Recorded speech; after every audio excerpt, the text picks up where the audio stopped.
The galaxy was in chaos. Planets burned, and entire star systems vanished into darkness. An ancient force had awakened, one that no one believed existed. It came from the void, a blackness that swallowed light and hope. It was known only by one name: the Devourer. The Galactic Council, made up of the most powerful races in the galaxy, gathered in panic. Their grand hall, once a place of peace and order, now echoed with fear and confusion. Holograms showed scenes of destruction, cities crumbling, fleets shattered, and refugees fleeing in despair. "What can we do?" shouted Elder Varen, his blue scales shimmering with anxiety. "Our fleets are powerless. Our weapons do nothing." "We must negotiate," suggested Chancellor Milix, her many eyes wide with fear. "Perhaps the Devourer can be reasoned with." General Theros, a warrior from the Drakon Empire, slammed his fist on the table. "Reason? With that monster. It does not speak. It does not stop. It only destroys." Silence fell as the council members realized the truth. This was no ordinary enemy. It was a force of nature, a curse from the ancient past.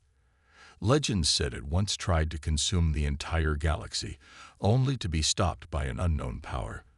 But now it was free once more, and no one knew how to fight it. The Council's most advanced fleets were sent to battle the Devourer.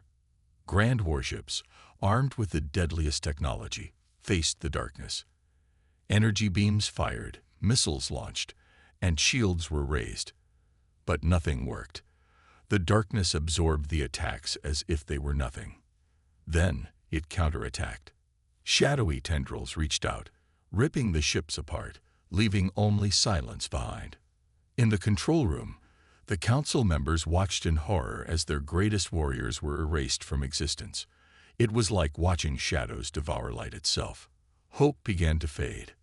They had tried everything: power, strategy, diplomacy, but nothing could stop the darkness.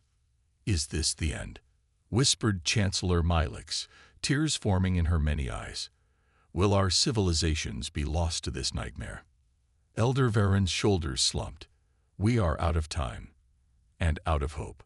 Just then, a faint signal interrupted the grim silence, a communication from the far reaches of the galaxy. The voice was calm, confident, and determined. "This is Admiral James Cole of Earth. We received your distress signal. Hold on. Reinforcements are coming." A wave of shock swept through the council. Earth, the Deathworlders, the primitives from that dangerous blue planet. They were known for surviving on a world of monsters and natural disasters, but they were considered backward and uncivilized. How could they help now? General Theros growled. "We asked for help." And the barbarians answered. "Is this some kind of joke?" Chancellor Milix shook her head. "We have no choice. Our fleets are gone. Our worlds are burning. If they are willing to help, we must accept." Elder Varen looked at the hologram, his eyes full of doubt and curiosity. Why would Earth answer their call? And what could they possibly do against this ancient evil? As the hologram flickered, Admiral Cole's voice continued, calm and unshaken. "We've seen darkness before. We've faced extinction many times. We know how to fight and how to survive." The message ended, leaving the council in stunned silence. There was no fear in his voice, no hesitation, only confidence. For the first time in days, hope flickered in the darkness. Could the Deathworlders really turn the tide? And if so, what were they hiding on that dangerous blue planet? The scene ends with the council waiting, unsure whether to feel hope or fear. The galaxy was on the brink of destruction, and its last hope lay with the most unlikely of heroes: humanity. The question hung heavy in the air. Could Deathworlders truly save them all? The Galactic Council gathered once more, their faces tense with fear and doubt. News of Earth's arrival spread quickly, causing confusion and disbelief. Why would the Deathworlders come to help? What could they possibly do against the Devourer?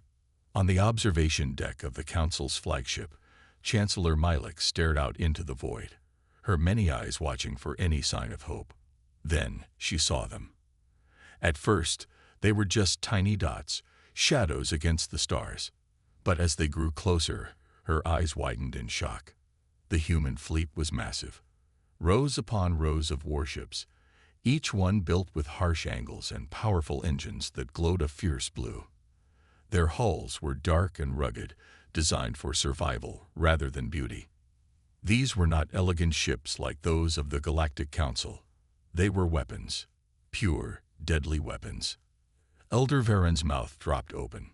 I didn't know they had this kind of power. General Theros growled, his scales flashing with surprise. No one did. We thought them weak, primitive. Chancellor Milix could not tear her gaze away. Look at those ships. They're monstrous. The human flagship moved to the front, its size dwarfing even the largest of the Council's vessels. It was painted in black and gray with the symbol of Earth, a blue and green sphere, emblazoned on its side. The ship's name glowed brightly, U.S. Vanguard. A hologram appeared before the Council, showing the image of Admiral James Cole. He looked calm, his blue eyes sharp and focused. There was no fear in his expression, only determination. This is Admiral Cole of the U.S. Vanguard. We are here to assist. Elder Varen cleared his throat, trying to hide his nervousness. Why? Why would you help us? We have never been allies. Admiral Cole's face remained emotionless. Because this threat isn't just yours. If the Devourer is not stopped, it will reach Earth sooner or later.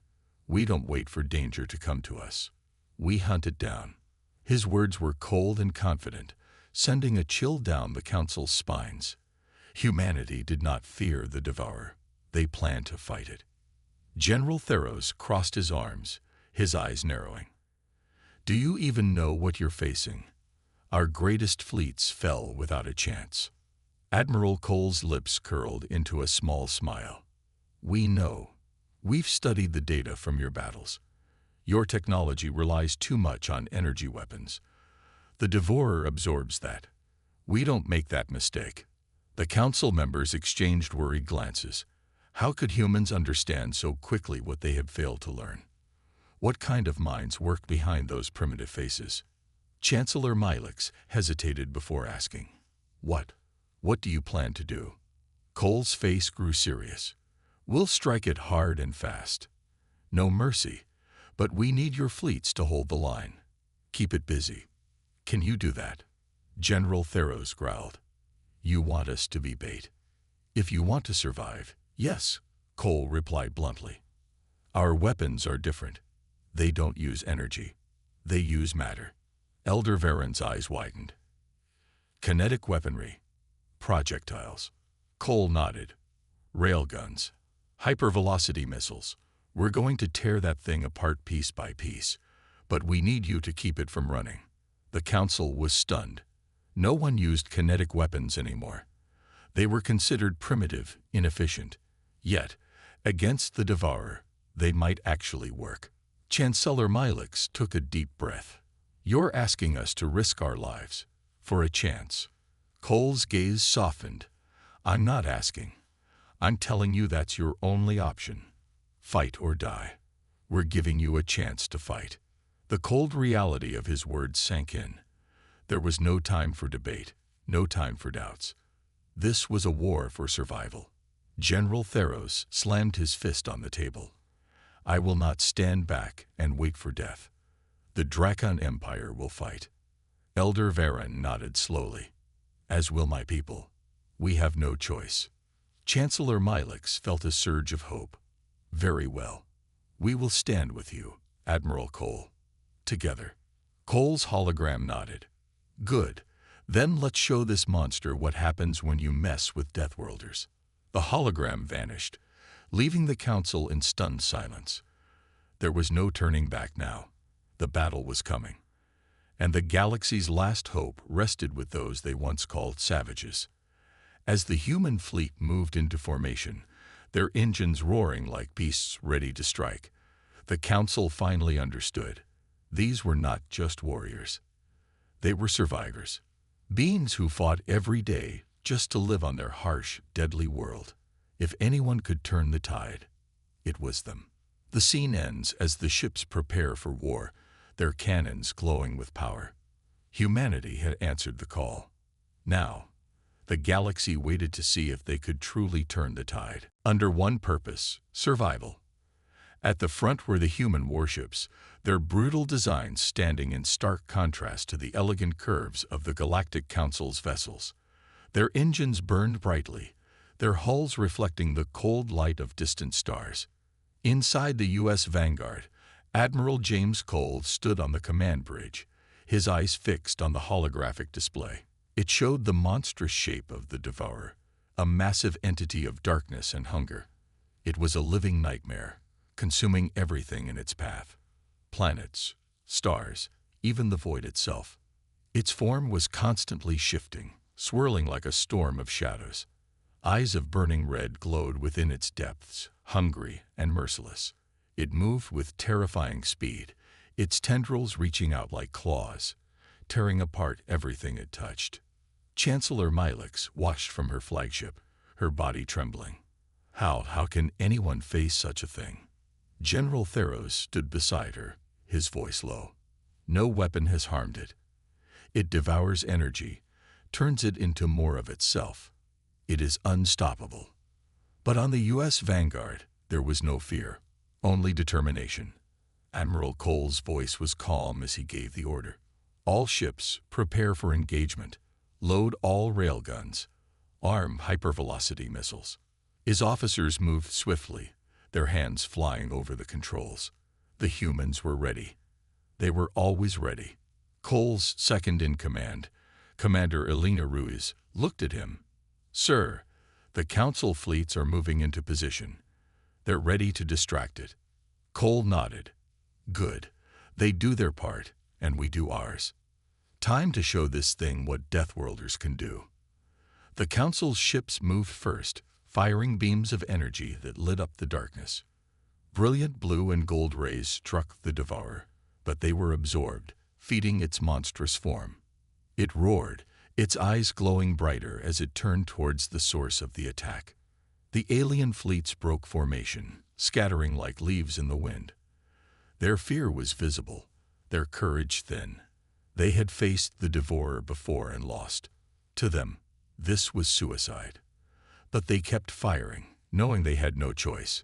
Chancellor Milix watched in horror as her ships were swallowed one by one. "It's no use. It's unstoppable." General Theros growled. "Where are the humans? Where are their weapons?" Then the humans struck. With a roar like thunder, the U.S. Vanguard fired its main railgun. A massive metal slug shot through space at incredible speed, faster than the eye could follow. It tore through the Devourer's form, ripping a hole in its shadowy body. The creature screamed, its shape twisting in pain. The hole did not heal. The wound remained, leaking darkness into the void. Chancellor Milix gasped. "It's hurt. It can be hurt." General Theros's eyes widened. "Impossible. No weapon has ever done that." Admiral Cole's voice was cold as ice. "Keep firing. Don't give it a chance to heal." The human fleet unleashed a storm of kinetic weapons. Railguns fired in rapid succession, metal slugs tearing through the Devourer's body. Hypervelocity missiles followed, their warheads exploding within the creature's core, scattering its shadowy mass. It roared in fury, its eyes blazing with rage. It lashed out with its tendrils, striking at the human ships. One was hit, its hull cracking under the force. The ship spun out of control, flames bursting from its engines. Commander Ruiz's voice was sharp. "We've lost the U.S. Perseverance." The crew. Cole's jaw tightened. They knew the risks. "Keep firing." The Council fleets watched in awe as the humans fought. They did not retreat, did not falter. They stood their ground, hammering the Devourer with unrelenting force. Every shot was precise, every move calculated. The Omega rounds tore through space, glowing with a fiery light that cut through the darkness. They moved faster than anything the galaxy had ever seen, powered by technology no other race dared to use. They were humanity's greatest weapon, unstable, dangerous, and utterly devastating. The devourer saw them coming. Its red eyes widened, recognizing the threat. It roared, a sound that shook the void, vibrating through the ships of the fleet. It shifted its form, shadows swirling to protect its core. Its tendrils lashed out, trying to intercept the Omega rounds. But it was too late. The rounds were unstoppable. They passed through the shadowy limbs, tearing them apart. The energy within the rounds burned through the devourer's darkness, leaving holes that did not heal. The creature howled, its form flickering as the Omega rounds slammed into its heart. A blinding light exploded from within the devourer. It screamed, its body contorting, writhing in agony. The light grew brighter, consuming the creature from the inside. Its eyes flickered, then faded. Its shadowy form collapsed, shrinking under the power of the Omega rounds. On the U.S. Vanguard, Admiral Cole watched the display, his face expressionless. Status. Commander Ruiz's voice trembled. Direct hit. The creature. It's destabilizing. The Omega rounds are breaking it apart. The Galactic Council watched in shock, their screens showing the impossible. Chancellor Milix whispered, "They did it. They're actually destroying it." General Theros stared in disbelief. No one's ever wounded it, let alone defeated it. These humans, they're monsters.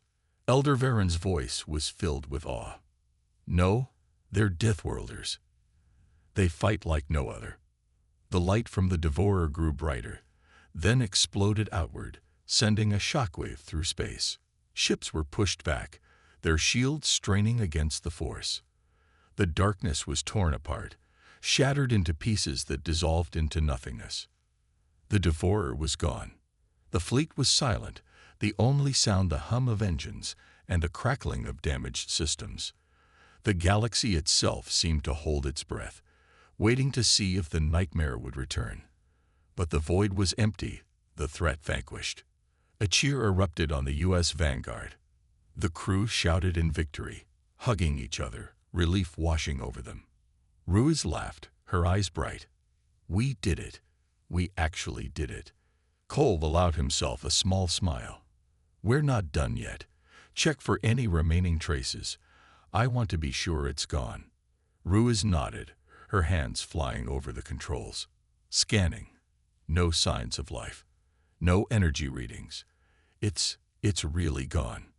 The Galactic Council fleets stared in shock. They have fought the devourer for centuries, lost countless worlds to its hunger. But these humans had defeated it in a single battle. Chancellor Milix's eyes were wide. "They're incredible. How could we have ever feared them?" General Theros looked away, his pride wounded. "Because they're stronger than us, more ruthless, and they just saved our entire galaxy." Elder Varen's voice was soft. "We owe them our lives, our worlds, everything." Admiral Cole's voice echoed through the comms, calm and commanding. "All ships, form up. Begin rescue operations for the damaged vessels. We're bringing everyone home." The Council fleets hesitated, unsure of what to do. They had never taken orders from anyone outside their own ranks, especially not from Deathworlders. But today, they had seen the truth. Without humanity, they would all be dead. Slowly, the Council ships moved to join the rescue efforts, working side by side with the human fleet. Barriers of fear and prejudice began to crumble, replaced by respect and gratitude. On the bridge of the U.S. Vanguard, Ruiz looked at Cole, her expression curious. "Sir, do you think they'll ever accept us?" Cole's gaze was fixed on the screen, watching the alien ships work alongside his own. "Maybe. Maybe not. Doesn't matter. We did what we had to do. That's who we are." Ruiz smiled. "Deathworlders." Cole nodded. "And don't you forget it." The screen flickered, showing the aftermath of the battle. Wreckage drifted through space, the remains of ships and warriors who had given everything to save the galaxy. But the darkness was gone. The stars shone brightly once more, their light unchallenged. Admiral Cole turned away from the screen. His job done. Set course for Earth. It's time to go home. The engines roared, the human fleet moving through the stars, victorious.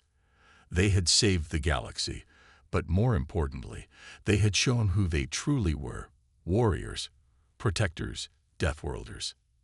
And no one would ever forget it. The battlefield was silent now, the echoes of destruction fading into the vastness of space. The stars shone coldly, watching over the wreckage left behind. Ships floated aimlessly, their hulls scared and broken. Some blinked weakly, life support systems barely functioning. Others were dark, lifeless tombs. On the U.S. Vanguard, Admiral Cole stood before the main screen, his face set in stone. The victory over the Devourer was absolute, but the cost was staggering. Hundreds of ships lost, thousands of lives gone. Even the human fleet had suffered, their once proud vessels damaged and weary. Commander Ruiz's voice broke the silence. "Casualty reports coming in, sir. We lost the Yorktown, the Valiant, and the Dauntless." Her voice faltered at the last name. No survivors. Cole's jaw tightened. He knew Captain Harlow of the Dauntless. A good man. A friend. Gone just like that. He closed his eyes for a moment, allowing himself the pain. But only for a moment. "What about the Council fleets?" he asked, his voice steady. Ruiz hesitated, her hands trembling over the console. "Worse than ours. Their ships weren't built for something like this. Whole battalions. Wiped out." Cole's chest tightened. They were arrogant, yes.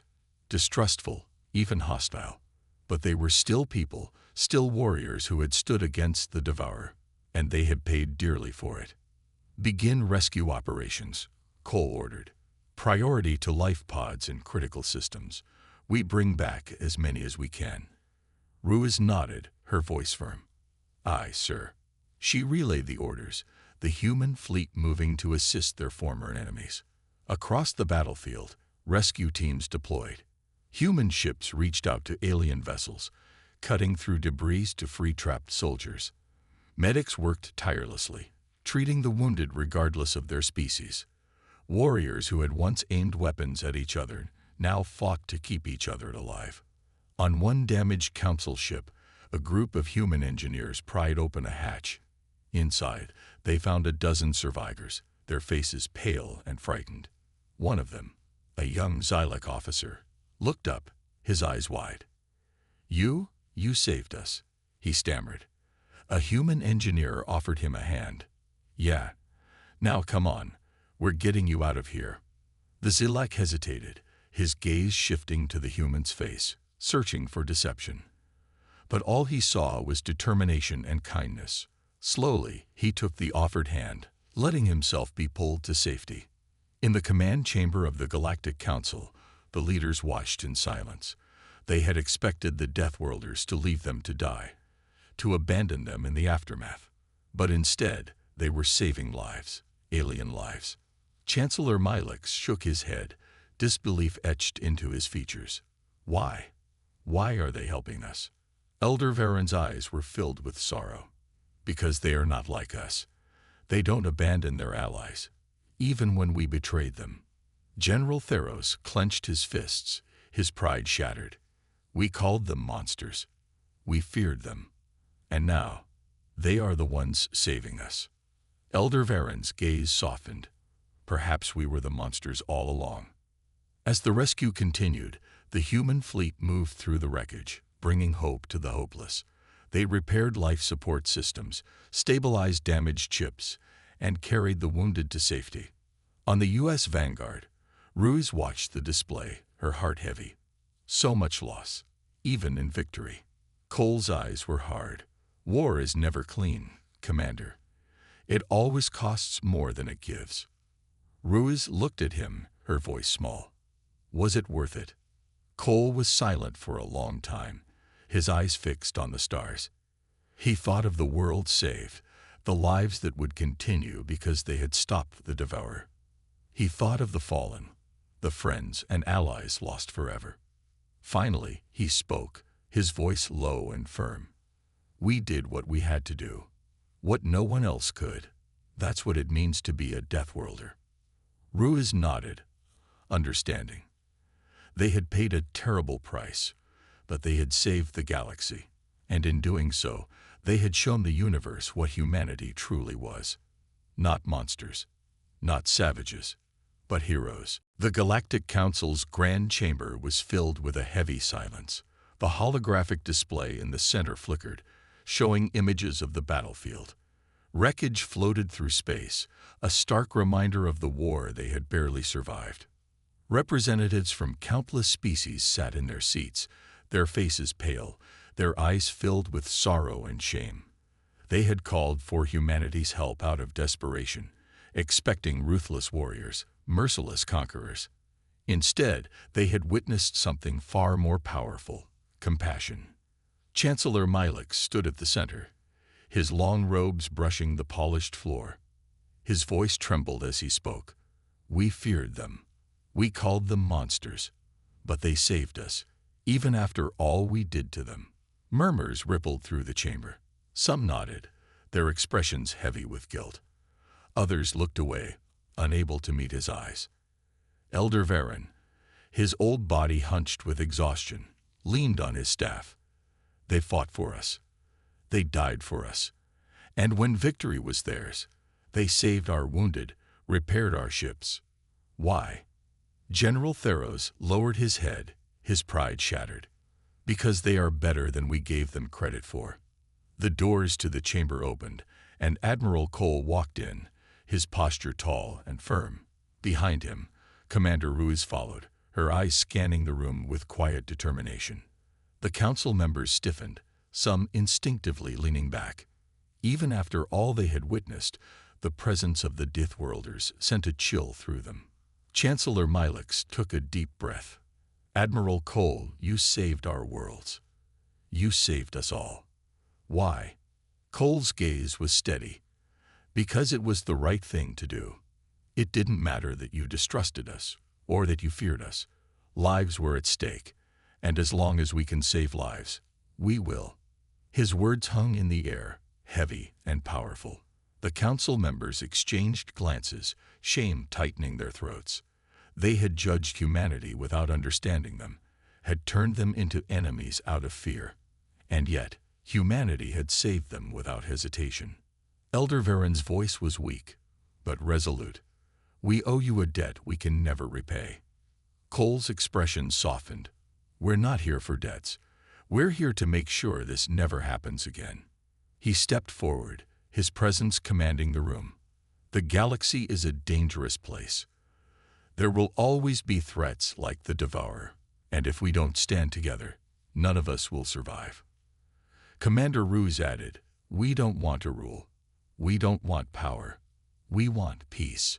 But to keep that peace, we need trust, not just in each other, but in ourselves. Her words cut through the council members, their fears laid bare. They had been afraid of humanity's strength, afraid that they would become conquerors. But the truth was simpler. They had been afraid of change. Chancellor Milix looked at his fellow leaders, his face solemn. We let our fear blind us. We pushed you away and nearly doomed ourselves because of it. General Theros stood, his shoulders rigid. Admiral Cole, will you help us rebuild? Will you stand with us as allies? Cole's lips curled into a faint smile. We already have. The chamber was silent. Then slowly, applause began.